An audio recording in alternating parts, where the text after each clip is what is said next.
Good morning to one and all present here for our next lecture on microprocessor and peripherals.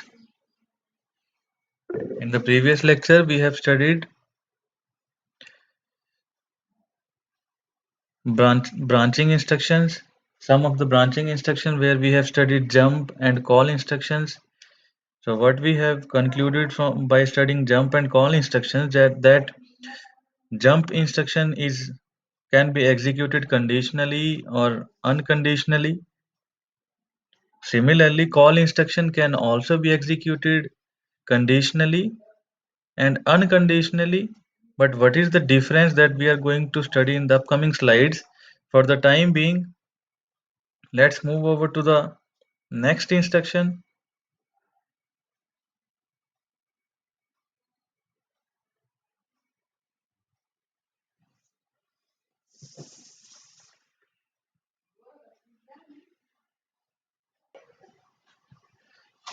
So let's move over to the next slide, which is the return instruction. And return instruction itself means this RET instruction itself means return unconditionally. Means there is also having we are also having possibility with return instruction also to return conditionally. So that's why return unconditionally has been written here. So what is the description for this instruction? What is the description for this instruction? That the program sequence is transferred from the subroutine to the calling program. So whatever means, suppose initially whenever we were executing the main program and we have jumped using the call instruction, we have used the call instruction and we have jumped from the main program to some interrupt service routine program. So this was our main program, and what we did here, that we jumped from this main program using call instruction by providing some specific address, 16-bit address, to this interrupt service routine. This interrupt service routine can be written somewhere else, means it can be a separate program, subprogram, or it can be a program inside that of the main program.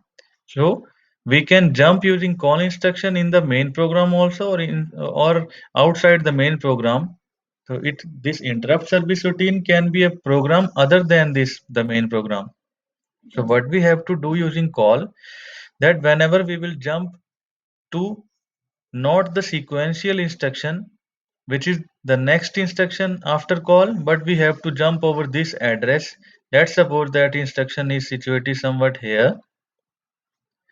So now the program execution will start from this instruction and it will execute all the instructions sequentially until we have provided a return instruction here.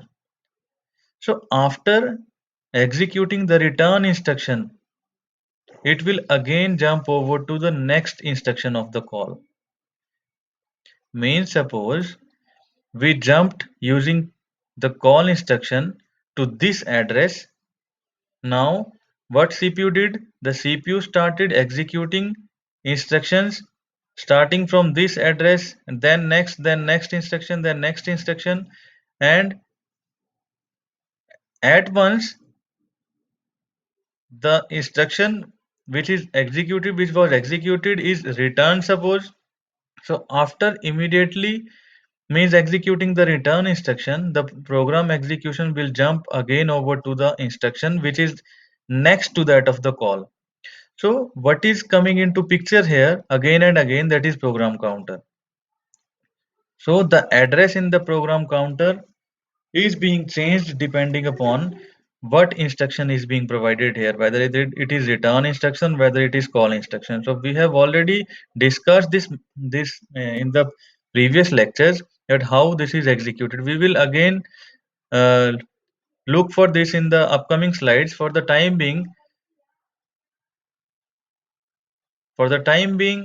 please remember that return instruction is used to return from the subroutine program, interrupt service routine program, or the subroutine program. to the main program.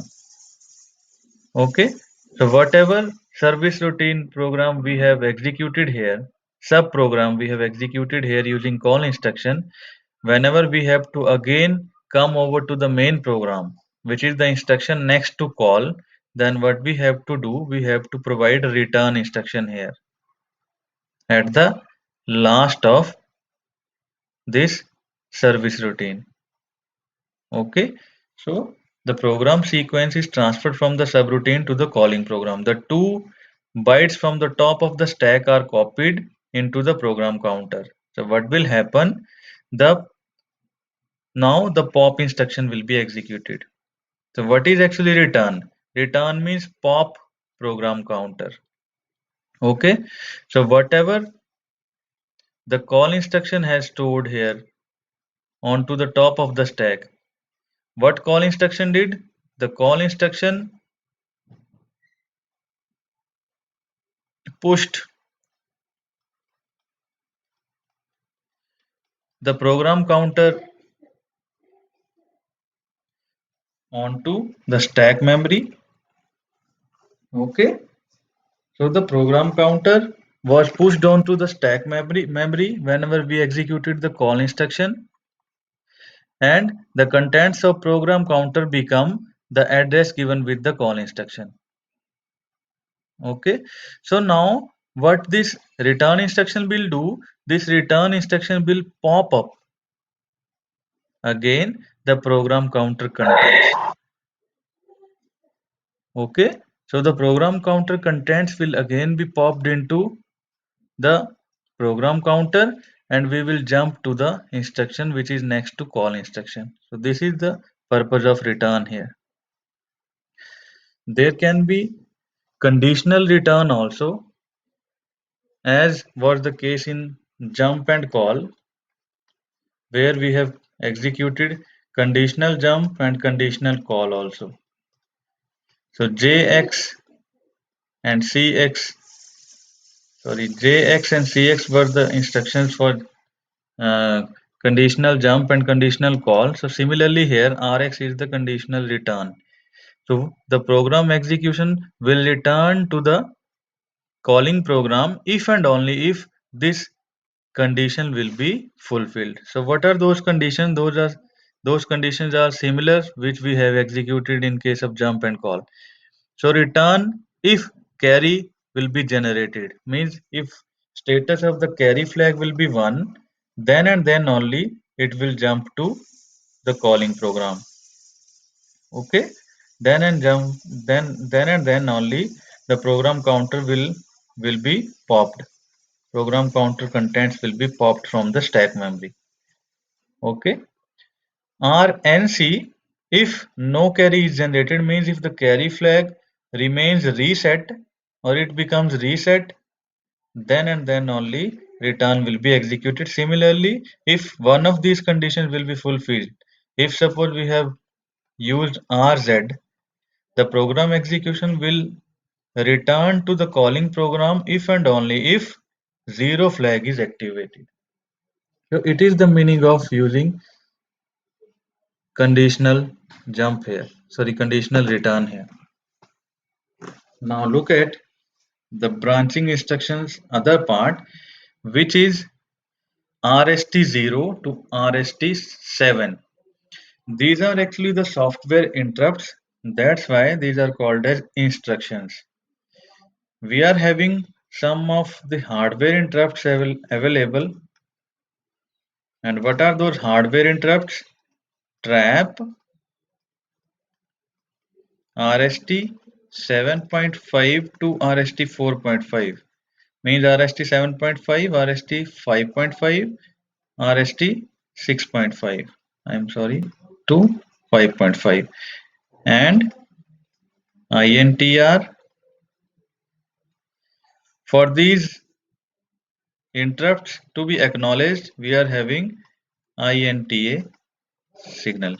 So we are having 1, 2, 3, 4 and 5 hardware interrupts in spite of these 8 software interrupts. So we are also having 8 software interrupts in the form of instructions which are RST0, RST1 up to RST7. So what will happen? Suppose I am providing one instruction RST0. What will happen if I provide this instruction RST0? It will means the program execution. The program counter contents will become 0000. Okay, means the next instruction that will be executed from the memory location 4 times 0 h. From where it comes? It comes how to calculate the vector address, the address of this memory location at which the program execution will jump. How to calculate that? 0 multiplied by 8-bit data divided by 16 to convert it into hexadecimal number. So 0 multiplied by something is 0 divided by something again becomes 0. So 0000h. Similarly, for RST1, suppose I used instruction RST1. So what will happen after execution of RST1 instruction? The program execution will jump to some location that can be calculated using this formula. 1 multiplied by 8 divided by 16, that is equal to 8 divided by 16. So what happens when we divide 8 with 16? What it becomes? 16 cannot be divided by means 8 cannot be divided by fully by 16. So what will happen here? 0 0 0 0 0 0. What will become the address? What will be the address? 0008h. Okay, because 8 will remain the remainder. So whenever we divide, suppose with 16, what will happen here? Here there will be 0, and what will be the remainder? It will be 8. So the data will become 08. So 0008h will be the location where the program execution will jump. Similarly, if we will execute RST2 instruction, what will happen? RST2. The program execution will jump to 2 multiplied by 8 divided by 16, that is equal to 16 divided by 16 equal to 10h. So that is 000010h. Getting 16 divided by 16. It becomes 1, and what is the remainder here? That is 0. So means this 16 is a decimal number, and whenever we are converting this decimal number into hexadecimal number, we divide that number, that decimal number by 16. We use repetitive division by 16 for converting a decimal number into hexadecimal number. So what number we will get here in hexadecimal form? 10h. Okay. Similarly, whenever we will execute RST7 instruction, that is 0038h, what will happen? RST7, 7 multiplied by 8 divided by 16, 56 divided by 16. 3 into 16 is 48. What is the remainder?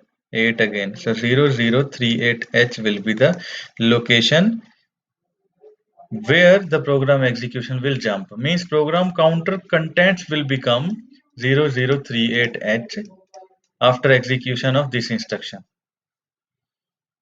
Okay. Let's suppose the instruction RST7 was executed from this location. It was stored in this location 1000h. So Before execution of this instruction, what were the contents of program counter? The program counter contents were 1000H.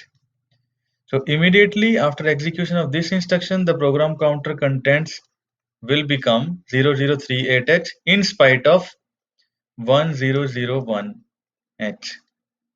Because in general, what we have studied, what we have seen, that program counter is incremented by 1 every time we execute one instruction.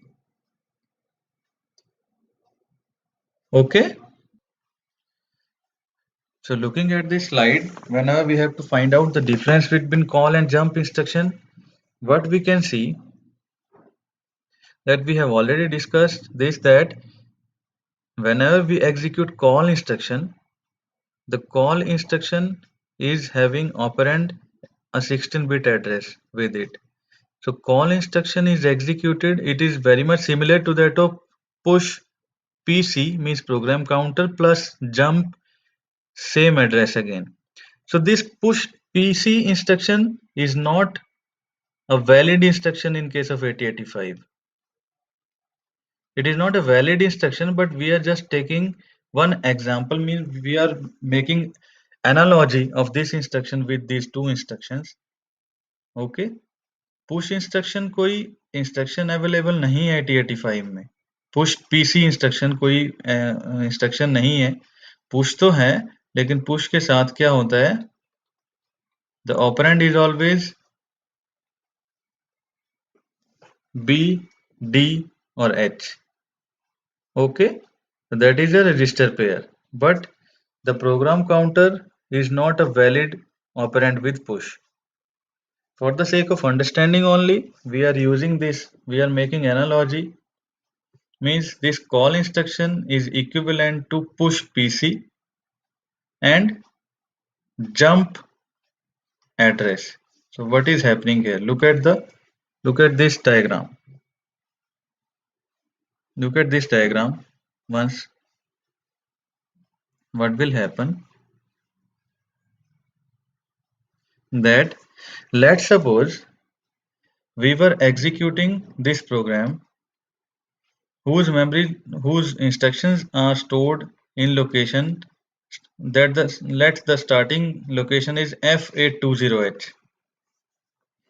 Let us suppose that we have executed one more instruction before this, which was stored in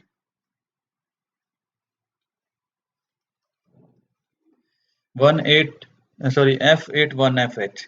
So let's suppose that instruction was add B.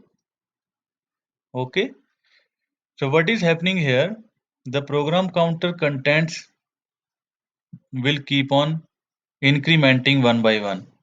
So whenever we will start executing this program, the program counter will initially become F81FH. Okay. This memory address will be stored in the program counter automatically in the starting. Now, the program counter content will be incremented by 1 automatically, and the address will become F820H. The program counter contents will become F820H. Okay. What appears from these two instructions which we have previously executed, that now the program counter will again be incremented by 1 and the contents will become F821H. Okay, but this will not be the case here. What will happen, because after execution of instruction located at F820H location, which is call instruction, the address with call instruction is F950H. What will happen now? The program counter contents will not become PC plus 1, but the contents will become, because we have executed call instruction, the contents will immediately become F950H after execution of instruction located at F820H location. So F820H location instruction was call instruction. This instruction was executed, and the contents will now become F950H. So what will happen if the program counter contents are F950H? Means the program CPU will jump to this location immediately. This instruction will not be executed. The instruction in the middle of this will not be executed, but after execution of this instruction, directly the instruction located at F950H will be executed. So this instruction will now be executed. Okay. So what will happen after this? That the program counter contents will again be incremented by 1 and it will become F1H, sorry, 51H. So means the instruction located at F951H will be executed because there is no call instruction in between of this. So in the next part, again the program counter will be incremented by 1, F952H, F952H. The instruction located at this location will be executed. Now, so on, moving over to this instruction where we will reach at this point that the instruction that will be executed next will become, means program counter contents will become F995H. Okay, so whenever program counter contents will become F995H, immediately because the return instruction is being executed. So what will happen? As the return instruction is being executed, the program counter contents after this will not become, the program counter contents will not become here F996H, rather the program counter contents will become whatever the contents were of the next instruction F823H, from where we have left executing the main program. So main program from where we have left from here. Because we executed this instruction, then we directly jump over to this instruction. What happened? This address was stored at the stack memory because this push PC instruction was automatically executed for call.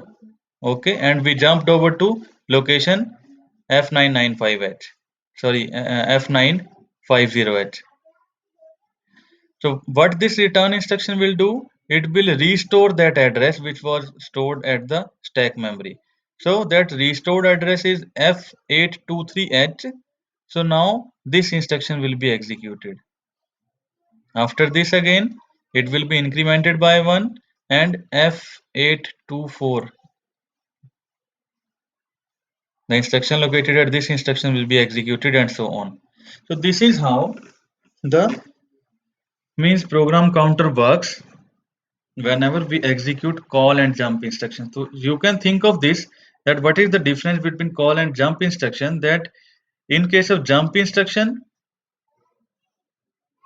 the program counter contents are only changed to this location, but no stack memory is being used here in case of jump instruction. So CPU do not store the address of the next instruction to be executed after jump instruction on the stack memory, but in case of call, the address of the next instruction which are in the main program, that is also stored in the stack memory, which is again restored whenever we execute this return instruction. So there is no need of using return instruction whenever we are using JMP, jump. Okay, so this return, what it means, that the program counter contents are popped again using this return instruction. Pop means to copy contents from the stack memory to the program counter, and push means to copy contents from program counter to the stack memory so as to use these contents thereafter. So look at this here. What is happening? Look at this diagram, means this table. Before execution, the program counter contents were PC F820H. PC F820H before execution of call instruction. After execution of call instruction, the contents become F950H. So F950H. Before execution, the stack pointer was, let's suppose the stack pointer was at FC08H. Okay. After execution, the program counter, sorry, the stack, top of the stack address will become FC06Hy because we used two instructions, that is FC08 and FC07, for storing 16-bit address, or that address is F823H. So what we did here, we stored F8, this higher order address, at higher location of the stack memory, and this lower order address at the lower location of the stack memory. So let's suppose this is the stack memory. Okay. So what we did here, we stored this address, which was the address of the next location, next instruction of the main program. We stored that address using this push instruction, means using call instruction, at these two locations. And whenever this return instruction will be executed, see here, whenever this return instruction will be executed, what will happen? The program counter contents will again become F823H. Look at this. After execution of return instruction, this is return instruction execution. So after execution of return, the program counter contents will become F823H. Okay. So this is the difference. So what you can write here, that what is the difference between call and jump instruction? That if a jump instruction is executed, we jump to the destination location and the execution carries on from there without bothering to come back later to the instruction after jump. Okay. So whenever jump is executed, we do not bother about that we have to again come over to the main program later after execution of jump.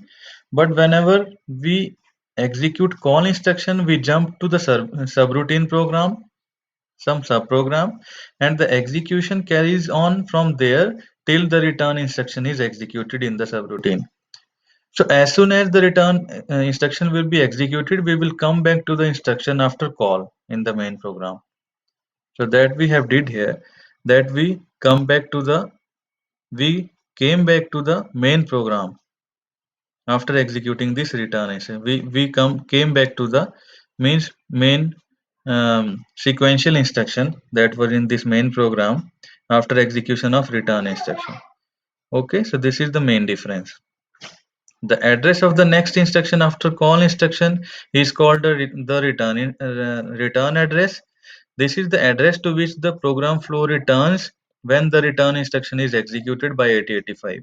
So by the time the 8085 fetches the call instruction, the program counter would have been incremented by 3 here. Okay, because we are executing means call instruction. So program counter will be increment should be incremented by 3 here, but it has not been incremented by 3, but the address stored in the program counter becomes directly F950H. Okay, getting? Now let's move over to the next category of instructions, which is control instructions. The control instruction, as the name implies, are used to control the operation of the microprocessor. So what are the control instruction? Let's see here. The first control instruction is no operation, that is NOP. What is the use of using this NOP instruction? that we are doing nothing by executing this NOP instruction. The operand used with it is none. So no operand is used. That means we directly have to write the mnemonic for this. We do not need to add any operand with this. So after execution of this instruction, nothing will happen. So why we are executing this? We are executing this instruction to delay the program. So let's suppose we want to delay again the main program. So what we will do, we can use this NOP instruction. So we can calculate that for how much time the program will be delayed using our frequency clock cycle of 885 microprocessor. So let's suppose the program execution is being delayed by 1 nanoseconds. So whenever we will execute this NOP instruction, let's suppose 3 times. So the program execution will be executed by 3 nanoseconds. So this instruction is actually used to means introduce some delay introduce some delay in the execution of the program. Halt instruction is always the last instruction of the program.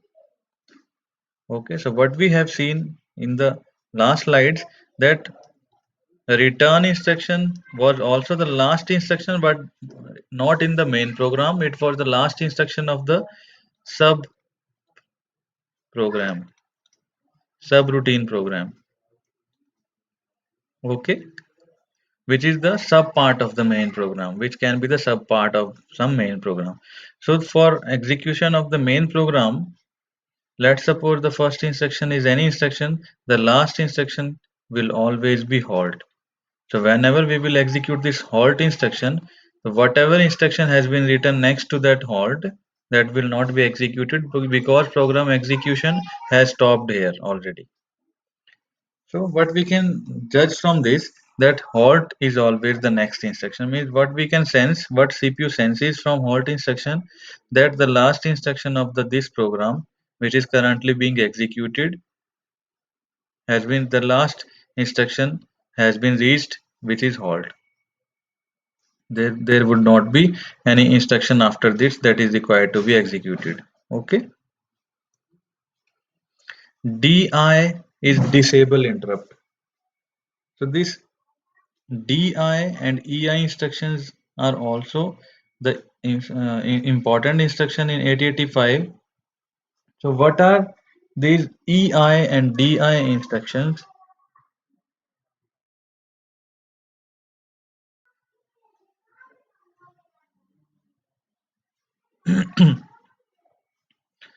Let's suppose 8085 we can thought of as having 5 internal interrupt signals that correspond to 5 external interrupt pins.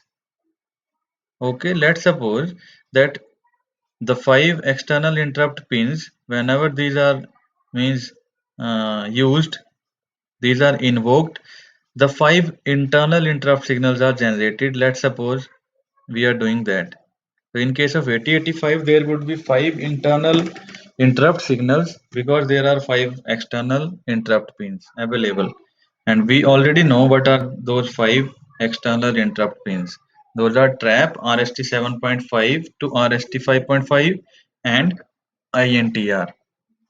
So only when the internal interrupt signal is activated, the 8085 gets interrupted, provided that the higher priority interrupt signal or internal interrupt signal are not active at the same time. Okay, so what happens that when the internal interrupt signal is activated, the 885 gets interrupted. The 885 gets interrupted if and only if the internal interrupt signal is activated, otherwise it will not be interrupted. But what is the condition here, that higher priority internal interrupt signal should not be active at the same time. If higher priority interrupt signal is activated, then there would be some other case that we will see later. The 8085 checks all these internal interrupt signals for the means pre-ultimate clock cycle of the last machine cycle of the instruction. So what happens, I will tell you that there is a flip-flop in 8085 which is called as IE flip-flop. Okay, there is one flip-flop in 8085 which is called as this interrupt enable flip-flop. Interrupt enable flip-flop. For what purpose this interrupt enable flip-flop is used? Whenever this flip-flop is reset to zero state, the 8085 interrupt system is disabled automatically. Okay, so interrupt enable, this is one flip-flop. So whenever you will see IE in case of 8085 written somewhere in some means diagram, what it means that it is interrupt enable signal.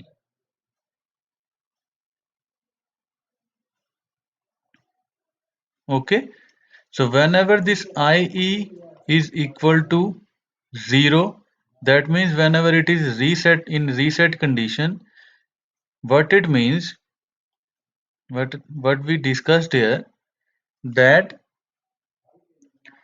8085 interrupt system is disabled. We cannot means uh, enable any of the interrupts. That is, even if an external interrupt pin is activated, in that case, the corresponding interrupt signal, internal interrupt signal is not activated. So what happens that suppose this is our 8085 microprocessor, and let's suppose this pin is RST 6.5. So whenever means we will send some signal using this RST 6.5 pin here, what will happen? An internal signal will be activated in the inside part of 8085, due to which what will happen, that interrupt will be acknowledged. Okay, what will happen, that as and when we are going to interrupt 8085, an internal interrupt signal is will be activated, and that internal interrupt signal, what that will do, that will tell our CPU that it has to execute the interrupt. It has to execute what is being interrupted by using this RST 6.5 pin. So what will happen when we use, when we are making this interrupt enable flip-flop equal to 0? In that case, if we are providing RST 6 point means signal at this pin RST 6.5, then in that case no internal signal will be generated here. So whenever no internal signal will be generated here means if this external device is seeking the control of, means is seeking the control of this CPU, then that control will not be provided to this device using this RST 6.5. Means this RST 6.5, this device cannot interrupt this 8085 CPU by using this RST 6.5 pin if it is providing any signal here also. Then also this 8085 will not be interrupted, because interrupt enable flip-flop is automatically deactivated, has been deactivated here. It has means become 0. It has been made 0. Okay, but what is the condition here? Trap is the non-maskable interrupt always. So trap in case of 8085 is non-maskable interrupt. What it means, that whenever the external trap pin is activated, the corresponding internal interrupt signal is always activated. So this is not the case with trap. If you have made interrupt enable equal to 0, then also this device can interrupt 8085 by using trap interrupt signal. So suppose this device came to know that it cannot interrupt this 8085 microprocessor using RST 6.5 or any of the signal, RST interrupt signal, because interrupt enable flip-flop of this 8085 microprocessor is already disabled. So what it will do? What it will do now? It will make use of trap signal. It will make use of trap pin to interrupt this 8085 microprocessor. In that case, it can always interrupt 8085 microprocessor because trap is non-maskable. We cannot make it disable by using means by using any of the techniques.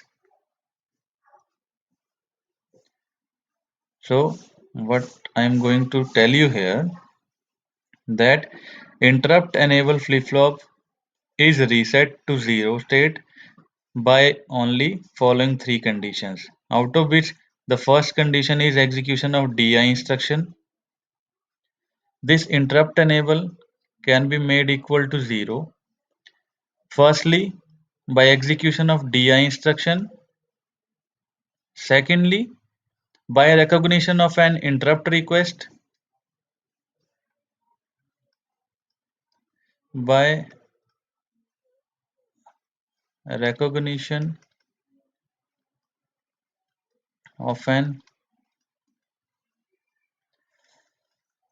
interrupt request. And third, by resetting. So there are three ways to make this interrupt enable flip-flop disable. So how we can disable this? Out of which the one technique which is the control instruction, that is disable interrupt. So by using disable interrupt, what we are doing, that we are making this interrupt enable flip-flop. What has been written here? What has been written here in the statement? We are making interrupt enable flip-flop equal to 0. That is reset by using this DI instruction. Okay. And why we need this interrupt enable flip-flop? Because we want to enable or disable the maskable interrupts. The maskable interrupts. And we already discussed that the non-maskable interrupt, we have only one non-maskable interrupt, that is trap. Other interrupts which are RST 7.5 to RST 5.5 and INTR. These four interrupts are maskable.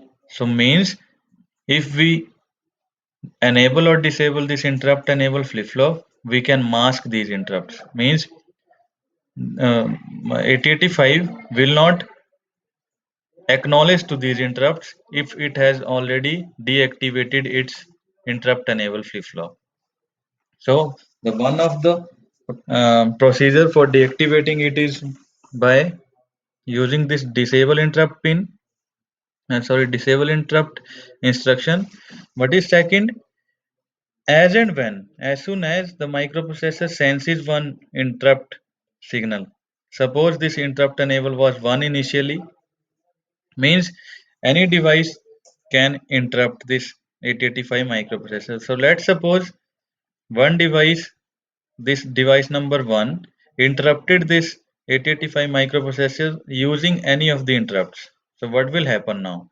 It will automatically disable interrupt enable flip-flop as soon as it will sense the interrupt generated by any other device, because it has to firstly execute the interrupt generated by this program, this device. So for that, for execution of that interrupt, it will automatically switch to disable this interrupt enable flip-flop. So by as soon as it will sense an interrupt, it will sense that a device is interrupting me by providing interrupt through an hardware pin, through a hardware pin, it will automatically disable interrupt enable flip-flop. And third is, if we reset 8085, it will automatically disable all the interrupts. It will automatically disable interrupt enable flip-flop. And we already know that by invoking this interrupt enable reset pin means whenever we are using reset on this interrupt enable flip-flop, only maskable interrupts can be disabled. We cannot disable the non-maskable interrupt, which is trap. So what is EI now? EI is the enable interrupt instruction. So whenever we have to enable, let's suppose by providing any of these three conditions, 1, 2, 3, we have disabled this interrupt enable flip-flop. Now we have to make it enable. What we will do, we will provide this instruction interrupt enable. What it will do, it will enable interrupt enable flip-flop by setting it. So now the instruction, this instruction is necessary to re-enable the interrupts because we already know that trap do not require enabling or disabling of this interrupt enable flip-flop because it is non-maskable interrupt. But for other interrupts, to get re-enabled, we always require enabling of this interrupt enable flip-flop, and it is enabled with the help of interrupt enable instruction. Okay, so it is again having no operand. Next instruction is rim and sim. Next instructions are two very important instructions which are rim and sim instructions.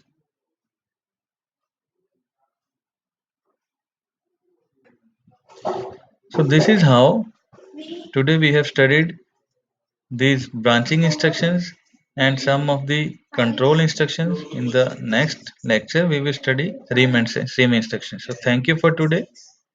Please like and subscribe.